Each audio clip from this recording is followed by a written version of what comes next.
Et c'est parti, donc premier box-office, et on va parler de Fall Guy.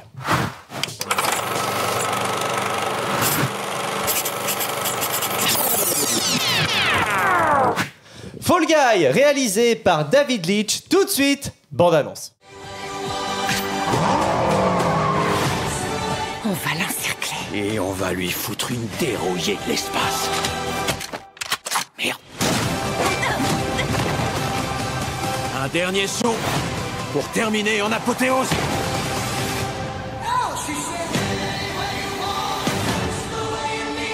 Il nous faut une fin énorme. Combien t'as de prises de celle-là? J'ai 5 prises. C'est énorme.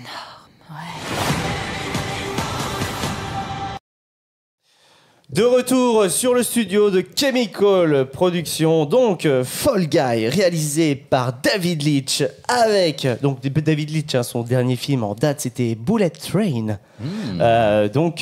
Film que Ekichi avait plutôt bien apprécié l'année dernière. Si je me trompe pas, c'était ton top. Mon film de l'année, oui. Non, il y a 2 ans, pas l'année dernière, je crois déjà. Non, si, c'était l'année dernière. Je sais plus déjà. Il n'est pas plus vieux que ça. Non, c'était l'année dernière. Si, parce que l'année dernière, fin d'année dernière, on avait fait une émission avec notre film de l'année et moi j'avais dit Bullet Train et tu m'avais dit non, c'est l'année d'avant, c'était 2020. Ok, je crois. 2022. Donc du coup 2023, je pouvais pas le. Oui. Ok, d'accord. Ça passe vite. Le temps file. Ok, donc son dernier film en date, c'était quand même Bullet Train, donc film que tu avais beaucoup apprécié. Ce film, donc Fall Guy, est avec Ryan Gosling, Emily Blunt et Aaron Taylor Johnson pour les rôles principaux.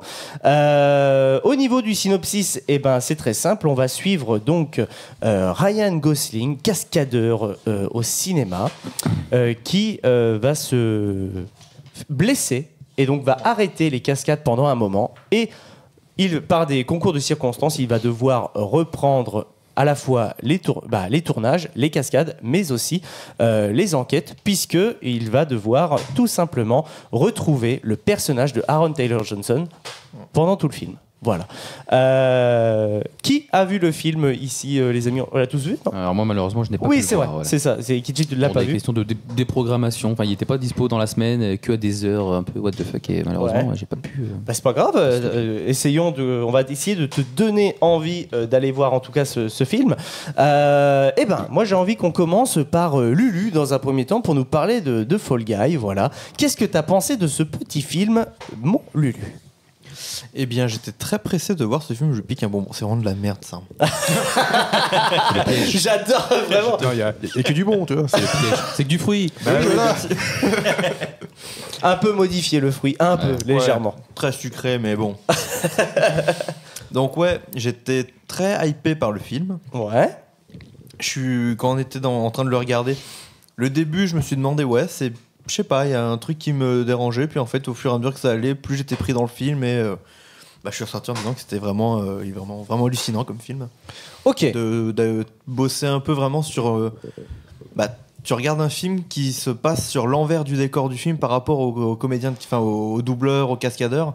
Et j'ai trouvé ça plutôt intéressant. Et parce que mine de rien, comme David Leitch, c'était son taf à la base, du coup, d'être doubleur pour Brad Pitt, je crois. C'est Brad Pitt, du moins, il me semble. Ah peut-être, c'est peut-être pour ça. Il me semble avoir vu ça, que David Leitch à la base était doubleur cascade de Brad Pitt. D'ailleurs, ça me surprendrait pas que Brad Pitt ait accepté de jouer dans Bullet Train. Carrément. Finalement, ça. Mais je crois que c'était ça justement, que c'était un peu il se renvoyait la balle comme ça. Mais non, franchement, le film vraiment, vraiment bien. C'est de l'action, bien bourrin, de l'humour, un peu comme Bullet Train, mais dans le domaine du cinéma. Donc oui, c'est vrai que c'est un film qui va beaucoup parler, je pense, aux personnes qui aiment le cinéma, mais pas que, puisqu'il y a quand même une histoire policière derrière qui est intéressante. Avant de vous donner mon avis justement sur le film, parce que j'ai quand même pas mal de détails, justement, on va revenir un petit peu sur le réel et tout ça. Je vais demander à Gary un petit peu son premier avis sur le film. Qu'est-ce que tu en as pensé? C'est pas d'habitude le genre de film que tu irais voir au cinéma, si, ça, un peu? Non, c'est vrai, c'est pas le film comme ça que j'irai voir. Donc, déjà, merci d'y avoir été, c'est cool. Et donc, qu'est-ce que tu en as pensé? Alors, moi, je l'ai trouvé, pour ceux qui l'ont pas vu, à la fois classique et original. Classique dans le sens... C'est des burgers, ça. Laisse exprimer ma pensée. Ok. Bah, classique dans le sens où c'est un film d'action qui mange comédie et un peu histoire d'amour aussi, en Ouais. arrière-plan. Donc ça, c'est le côté classique du scénario. Et pour moi, le côté original, alors peut-être parce que j'ai pas eu beaucoup de films dans ce genre-là, mais on voit l'envers du décor du cinéma et surtout les cascadeurs. Et moi personnellement, j'ai jamais vu ça dans un autre film qui montre comment ça se passe derrière pour les actions, les cascades, tout ça. C'est clair. Et en plus de ça, c'est quand même un métier qui est à la fois très dangereux, un métier qui est surtout aussi très peu mis en avant même si ça le devient encore un peu plus. Et par exemple, là, ils en font une plus ou moins une vanne dans le film, mais du fait que, mais attends, cascadeur, t'as eu des Oscars? Il n'y a pas d'Oscar en fait pour les cascadeurs. Ça prouve aussi que. C'est vrai. Mais oui, il y a certaines professions comme ça du cinéma qui sont pas encore mis assez en lumière. Les cascades en font partie. Sans elles, le doublage. Alors le doublage, ça serait plus des Césars puisque les Oscars, les trois, sont pour les films américains globalement. Et certes, il y a des films souvent étrangers qui peuvent atterrir dans les meilleurs films. The Artist, c'était le cas, mais c'est rare. C'est plutôt rare. Mais voilà. Et en vrai, y a, comme tu dis, il n'y a pas assez de ces métiers-là, des métiers de l'ombre qui sont mis en fait à la lumière, récompensés. Et donc là, la petite vanne m'a bien fait sourire. Et je comprends un petit peu cette dualité que tu as côté classique et original. Il est surtout aussi très... il prend des risques, ce film. Et au niveau des cascades, je ne sais pas si vous l'avez senti, mais ils sont allés loin quand même dans les cascades. Ouais, non mais ça se sent. Ils sont allés loin. Déjà, pour vous, est-ce que vous saviez que genre il y avait des world records en fait dans le monde du cascade? Bon, avec Lulu, je crois qu'on en a déjà discuté, mais je pose la question par exemple à Ekichi et à Gary. Est-ce que vous savez que genre il y a des cascades qui sont référencées dans le Guinness Book record en mode c'est les plus grosses cascades du cinéma ever, etc. Non, je savais pas, mais j'imagine que oui, ça doit peut-être se. Plus grosse dans quel sens? Hauteur de chute Voilà, exactement. Des trucs un peu spectaculaires, des trucs de tiens, on a fait telle distance en moto, exactement, avec une voiture et des trucs comme ça. Et la cascade la plus chère. La cascade la plus chère, l'explosion la plus chère par exemple, tu vois, ça c'est des trucs qui sont référencés dans le Guinness Book. Et il y a eu dans ce film un world record en fait qui a été franchi. Donc c'est la toute première séquence, la deuxième séquence du film que l'on voit, c'est donc sur la plage. Le cascadeur qui a fait la cascade a réalisé donc une cascade de 8 tonneaux et demi. Et il a donc battu le record précédent qui était de 6 tonneaux et demi par Casino Royale. Voilà, donc la fameuse Aston Martin qui évite Eva Green, c'était 6 tonneaux. Et là, ils en ont fait 8. Donc c'était World Record. Donc il faut se rendre compte déjà de la performance du truc. Donc 8 avec le mec dedans. Le 8 avec le mec dedans. Ouais, voilà. Il y a vraiment le mec dedans. C'est-à-dire que le mec a subi 8 tonneaux quand même sur la plage. Ça, je pourrais te dire en regardant les images, il y a un peu de trafic, de réaménagement avec les effets. Tout... Non, le mec est vraiment dans la bagnole et t'as vraiment la bagnole qui fait tous ces tonneaux. Quoi. Exactement. C'est ouf. Les mecs qui risquent leur vie pour que nous on prenne du plaisir. C'est ça. Mais c'est hallucinant, quoi. Les mecs, c'est des champions. Et c'est là rien à voir avec Fall Guy, mais j'ai revu petite parenthèse. J'ai revu dernièrement sur Netflix les films. Le premier film Fantomas, donc avec Louis de Funès et Jean Marais. Et il y a de la cascade et genre c'est de la cascade mais du vrai quoi. Les mecs se viandent en moto, tu sens qu'ils ont pu se faire mal. Non mais ils se sont fait mal même. Donc pour ceux qui connaissent un petit peu les cascades réalisées dans Fantomas principalement en moto, c'est Rémi Julienne qui les a réalisées. Rémi Julienne, c'est le coordinateur cascadeur de tous les films Taxi, en tout cas 1 et 2. Et en fait sur malheureusement Taxi 2, il y a eu un mort. Et donc ça a provoqué en fait un procès et tout ça. Et finalement, ils ont réussi à se défendre comme ils pouvaient parce que Rémi Julienne n'avait pas approuvé la cascade justement de Taxi 2 et donc c'est pour ça qu'ils ont dû gagner le procès, etc. et que c'est le réalisateur et les producteurs qui ont forcé, je crois. Donc voilà. C'est pas un métier sans conséquence. Exactement. On pense aussi au doubleur de Daniel Radcliffe, je crois, qui était venu paraplégique, un truc comme ça, sur un Harry Potter. Mais oui, et puis il y a même un documentaire sur lui. Ouais. Qui a été produit par Daniel Radcliffe. Exactement. Exactement. Donc voilà. Et donc, comme tu l'as dit, Lulu, David Leitch, c'est un mec qui vient du milieu de la cascade, et donc il est passé derrière la caméra. Et son premier long métrage qu'il a réalisé, il l'a co-réalisé donc avec Chad Stahelski, et donc c'était John Wick 1. Le mec a quand même une filmographie plutôt impressionnante, puisque David Leitch a à son actif, donc c'est John Wick 1 en co-réalisation, ensuite Atomic Blonde avec Charlize Theron, qui est un John Wick-like féminin, qui est une petite bombe, vraiment très très bon.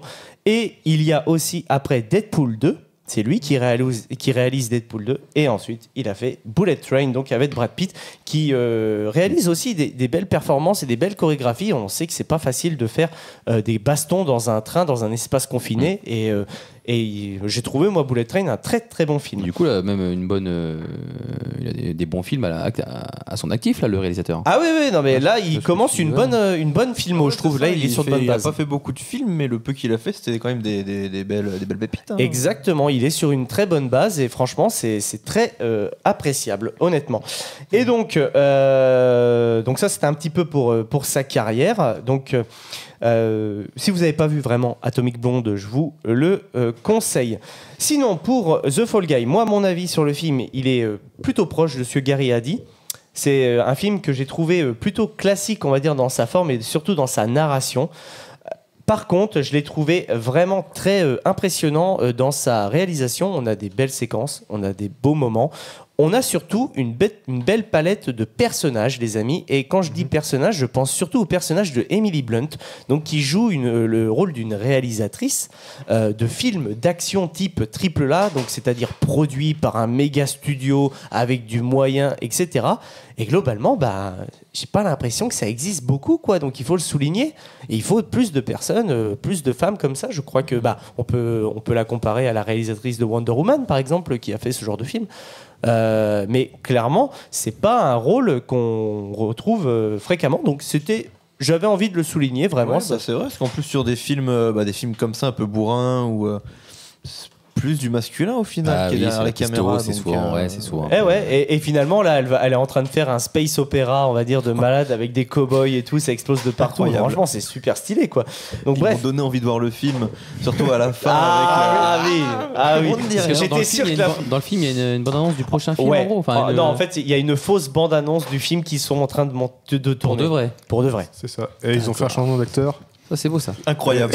Moi, je suis entendu parler d'un caméo de Jason Momoa. Voilà. C'est ça. Tu t'es spoilé le fameux... Qui lui jouera dans le film, c'est ça, non? En gros, il se passe quelque chose à la fin pour le personnage principal du film qui sont en train de tourner, et donc ils vont le remplacer par Jason Momoa. D'accord. Et c'est génial, c'est vraiment génial. Déjà d'une, parce que lui, il est trop fort. C'est méta, mais c'est bon, c'est beau de faire ça. Ouais, non, mais il est trop fort. Il est trop fort. Non, je te jure, moi j'ai vu débarquer sa gueule, je me suis dit, mais putain, c'est trop bon. C'est ouf. Moi j'ai vu le film, j'étais tout seul dans la salle, et j'ai eu un fou rire. Tu m'étonnes. Je suis en train de remettre à jour mes notes parce que là, globalement, c'est un peu le dawa. Voilà, je cherchais. Ok. Moi, il y a aussi un autre truc qui m'a chagriné avec ce film, et après, je le comparais à d'autres films que j'ai bien aimés. Mais ce film, à la base, je ne sais pas si vous le savez, mais c'est une adaptation, en fait, d'une série des années 80 qui s'appelle L'homme qui tombe à pic. Exactement. D'ailleurs, on a une petite référence à la fin du film pour ceux qui vont rester avant et un petit peu derrière le générique. La personne qui arrive sur le tournage, c'est l'acteur principal de L'homme qui tombe à pic. C'est dommage de ne pas avoir gardé le nom, du coup. Moi, c'est un retour que je peux faire chez un collègue donc, qui a une cinquantaine d'années, qui m'a dit « Ah, c'est dommage, au début, il n'avait pas entendu parler de ce film à cause du nom. » Donc, même si la série s'appelle sûrement comme ça aux États-Unis, en France, ils auraient dû le traduire. Et voilà. Dommage, je pense que la série elle parle du même truc du cascadeur et. En fait, le cascadeur, il est flic. En fait, c'est un cascadeur qui fait des enquêtes à côté. C'est exactement. Je pense qu'ils ont perdu des entrées peut-être à cause de ça. Totalement. Ah mais là, tu soulignes un point et c'est ce que je voulais dire parce que moi, il m'est arrivé le même cas, mais pas avec un de mes collègues. Moi, c'était avec tout simplement ma mère. Quand je suis sorti du film, j'ai dit j'ai vu le film Fall Guy, etc. Elle m'a dit qu'est-ce que c'est? C'est quoi? Et j'ai dit Fall Guy, c'est l'adaptation de L'homme qui tombe à pic. T'en as pas entendu? Elle me dit non. Elle me dit putain, franchement, tu me l'aurais dit, je serais venu avec toi. Ouais. Parce que c'est le genre dans les années 80, cette série-là, c'était quand même très très connu, quoi. Bon, même si avec GG on en discutait en off la dernière fois, à mon avis, la traduction surfait sur le fait qu'il y avait une autre série qui s'appelait L'homme qui valait 3 milliards, donc L'homme qui tombe à pic. Tu vois, c'était plus ou moins dans la même veine, mais en tout cas, je sais qu'en France, L'homme qui tombe à pic, ça a parlé à beaucoup de monde. Et là, ils ont décidé de garder le titre anglais, alors que d'habitude, on fait des traductions incohérentes. Autre exemple avec un film d'une autre franchise dont on va parler ce soir, La planète des singes. puisque La Planète des Singes, le deuxième opus de La Planète des Singes, donc après La Planète des Singes, les origines, on a donc Rise of the Planet of the Ape, donc le soulèvement. Ouais. Et en français, il l'avait traduit, souvenez-vous, L'affrontement. l'affrontement. Un seul affrontement à la fin. Alors qu'il n'y en a pas. Bah, à la fin, mais c'est tout, ouais. Mais, c'est Mais pas- même pas à la fin, parce que le vrai affrontement, il arrive à la fin. Et donc à la fin, bah, et le dernier, ils l'ont appelé La comment suprématie. La suprématie. Et en anglais, je sais pas C'est quoi, Dawn le of nom. the Planet of the Dawn, Ape, donc, ouais. Exactement. Dommage. Donc, Toujours mettre 2 points, on met toujours un mot voilà, qui fait genre classe. et pareil, tu vois, là pour celui qu'on va parler ce soir, donc je préfère 10 000 fois le titre anglais. Kingdom of the Planet of the Bah oui. Ape. Bah, Le disons que tu royaume, tu vois, je trouve tu ça comprends génial. vraiment l'idée, quoi. Alors que nous, en fait, si on t'explique juste, c'est la planète des singes, Le nouveau royaume. le nouveau royaume. Mais que Non. font les distributeurs On enfin en reparlera aussi du titre. Putain, du choix. embauchez-nous, merde. Non, mais même pas embauchez-nous. Mais après, il y a plein de monde qui en parle sur Internet, des problèmes de traduction de titres, etc. Là, c'est juste du bon sens. Je veux dire, bon, certes, avec Starsky Hutch, ça se posait pas de problème, puisque la série s'appelle Starsky Hutch. Ouais. Mais quand on a fait Shérif, fais-moi peur, Shérif, fais-moi peur aux États-Unis, ça s'appelle pas Shérif, fais-moi peur. On l'a quand même traduit. Voilà. Et pour moi, Fall Guy, il se met dans la même lignée que ce genre de film, Starsky Hutch, Shérif, fais-moi peur. C'est le genre de petit film, on va dire, qu'on peut se poser un soir, t'es avec des copains, une petite bière, des Skittles ou des cacahuètes. Voilà. T'es bien, t'es posé, tu rigoles. Comme tu l'as dit, petite histoire d'amour, etc. Vraiment, voilà, ça rentre un peu dans le cliché, mais pas trop, puisqu'on te montre quand même des choses qu'on voit rarement au cinéma, et t'en prends plein la vue, quoi. Fall Guy, c'est de la générosité sur grand écran, j'ai envie de dire, les amis. Non, mais je sais pas. Non, mais je sais pas ce que vous en pensez. Oui, non, mais c'est ça, comme tu Oui, dis, on te Starkey donne Hutch, de voilà. l'action. Mais oui, voilà. C'est Ça, exactement. mais bon, ils sont peut-être passés, ouais, je pense, à côté de pas mal de. Non, bah après, je pense que c'est Montrer- plus pour garder l'aspect. On parle d'un cascadeur du monde du double, de la doublure cascade, donc The Fall Guy, comme c'est la traduction de cascadeur. Ok, Je pense que c'est peut-être pour rester un peu sur ça, mais d'accord. Ouais. je saurais pas dire. Parce que je sais même pas quel est le public visé, parce que si tu voulais viser les anciens qui ont connu la série et à la fois les jeunes, oui, le côté Fall Guy, bon, c'est les jeunes, s'ils connaissent pas la série, ouais, ils se basent sur la bande-annonce, le film, ouais, quand Ryan tu Gosling. parles, Mais si tu veux taper dans les quarantenaires, cinquantenaires qui ont connu la série, Le problème, c'est qu'aujourd'hui, tu parles aux gens de. Oui, il y a le film de Fall Guy qui sort au cinéma. Ils vont dire ah, ils ont fait une adaptation du jeu vidéo. Les petits bonhommes là, oui, je tout l'ai vu, moches ça. là. ah, Bah non. ouais. Tu Il y a dis un bah film, non, c'est il y a l'homme qui le tombe film, à pic. Ah. ils ont bien fait un film Minecraft qui vient de Ça finir. va arriver, attention. Il a fini son tournage, je crois. Ouais. Mais il n'y a pas Jack Black. Jack Black Si, et Jason avec Momoa. Mais oui, Momoa. voilà. Je n'ai aucune idée de à quoi peut ressembler le film. Enfin, c'est autre Je chose. sais pas, mais Je sais pas là ce que ils ça ont va fait ils ont fait une, comme c'était les 15 ans de Minecraft, ils avaient fait une petite vidéo à la con avec un gâteau d'anniversaire en format carré. Ouais. Et tu voyais Jason Momoa et Jack Black en fait aller vers le gâteau et avoir des armes de Minecraft, une pioche, mais les items du film Ouais. pour découper le truc. Énorme. Ils sont trop forts. Je te jure. Ça se trouve, c'est un truc à la Jumanji, peut-être. Genre, ils vont C'est aller dans possible, le hein. jeu. C'est impossible. Bah, ouais. c'est pas Je sais pas, un impossible. délire comme ça, ouais. Ça peut être Quelqu'un, drôle, même. ouais, il joue et puis il se retrouve Mm. vraiment dans le jeu, c'est pas impossible. Ça peut être vraiment drôle. Je Voilà, crois que Jason va jouer Steve, le personnage basique. d'accord. Déjà, voilà quoi. On est d'accord. Est-ce que vous avez des choses à rajouter sur Fall Guy, Gary? Non, je pense qu'on a tout dit. Moi, je pense qu'on a déjà bien parlé du film. Fall Guy, donc, est-ce qu'on t'a donné envie? Oui, je pense à un dimanche après-midi C'est ou un super. soir. Ouais, Non, non, je pense vraiment. que c'est un bon film à regarder. Moi, j'ai entendu 2-3 critiques sur Internet que c'était peut-être un petit peu mou, que ça se perdait des fois, etc. Bon, après. Moi, j'ai pas trouvé que c'était Bah, mou. moi, D'ailleurs, comme je trouve j'ai qu'il y a une bonne BO qui te. Ouais, mais en fait, moi, comme j'ai dit, c'est juste le début où c'est un peu. En fait, t'as l'événement principal qui se déroule au début, qui Oui. voilà. Et à partir de là, en fait, j'ai trouvé que ça perdait un petit peu. Puis d'un coup, ça revenait vraiment, qu'il revenait sur le tournage après. C'est vrai. T'as une mini longueur à cet endroit-là, mais après, c'est assez. on- ça s'enchaîne bien. Entre la chute et le meurtre que t'as. Oui, voilà. Ouais. On va... Ouais. Et en plus, entre guillemets, cette histoire qui patine un peu entre les deux personnages C'est ça que j'ai principaux. entendu surtout. Et que donc il y ça, avait pas de- ça c'est un petit il n'y avait pas de peu lien apparemment, il n'y a pas d'alchimie apparemment entre les deux personnages. C'est ce Mais que j'ai entendu. au début du film. Parce qu'après, je trouve que l'alchimie se crée et Ouais. le duo Ryan Gosling et Emily Blunt marche plutôt bien à l'écran. Mais il faut quand même passer le cap et il faut qu'il y ait quand même quelques événements qui se passent. Mais Ouais. par contre, en termes de réalisation, David moi, Leitch, il a fait des beaux trucs. Exemple, la scène de baston sous drogue. Oui. qui est vraiment très Avec stylé. la licorne. Oui. Ouais, non, déjà, non, mais même avec les effets, on va dire, au moment où tu frappes, limite ça décale, on va dire, l'ombre du mec en néon et tout. C'est vraiment très stylé. Bon, c'est Ouais. principalement du montage, mais Mais après, même sans forcément sur les scènes de baston, les scènes juste de dialogue, le passage où elle lui demande qu'est-ce que tu penses des plans splittés. c'est génial. J'ai trouvé ça incroyable. La Tu méta vois, dans du la coup, vraiment l'écran séparé en deux avec les deux personnages de chaque côté qui font presque les mêmes choses, qu'ils avancent en discutant. Mais tu penses quoi si on fait ça plutôt et... Ouais, c'est un peu méta. C'est incroyable. Ah ouais, non, mais c'est carrément méta et franchement, c'est vraiment très cool. Les passages méta sont sympas, les caméos sont cool. Franchement, j'ai du mal à ne pas conseiller ce film, en tout cas au cinéma, malgré que il y a quand même des très bons films en ce moment au cinéma. Je vais le dire tout de suite, comme ça, pour les personnes qui nous écoutent et qui nous regardent sur YouTube, dans cette émission, on ne va pas parler d'un petit truc en plus, non pas qu'on n'a pas envie d'en parler, mais tout simplement parce qu'on n'y a pas été. Le mois de mai est très chargé en termes de cinéma. On parle aussi peu de films français en Alors général, oui, on en parle peu, mais tu vois, quand on souligne les entrées qu'il fait. Et, Le voilà, fait et qu'ils là- ont monté les marches aussi, c'est... Ouais, non, mais carrément, c'est beau, ils ont monté les marches, ils ont été considérés comme des vrais acteurs, ils ont été vraiment habillés par des couturiers. Ça, c'est Non, franchement, ils ont tout fait le un travail que exploit quand Artus même, hein. y fait, c'est vraiment très intéressant. Et donc, faut le souligner. Donc là, ce qu'ils sont en train de réaliser avec un petit truc en plus, voilà, je suppose en tout cas que le film plaît au public. Moi, j'ai entendu quand même 2-3 personnes qui m'ont dit que c'était extrêmement drôle. Ça m'a même donné envie d'aller le voir, alors qu'à la base, pas du tout.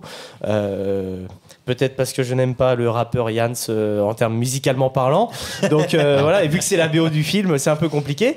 Mais Après, c'est vrai que ça a l'air d'être touchant et c'est Carrément. le retour en fait principal, c'est que c'est vraiment tous les gens qui y vont se disent je m'attendais pas en fait à verser ma larme pendant le film. Quoi. ouais, mais c'est un peu ça. Mais globalement, comme je le dis, le mois de mai était extrêmement chargé, donc on a dû faire des choix, donc pas de un petit truc en plus. Eh ben les amis, donc merci pour votre avis sur Fall Guy.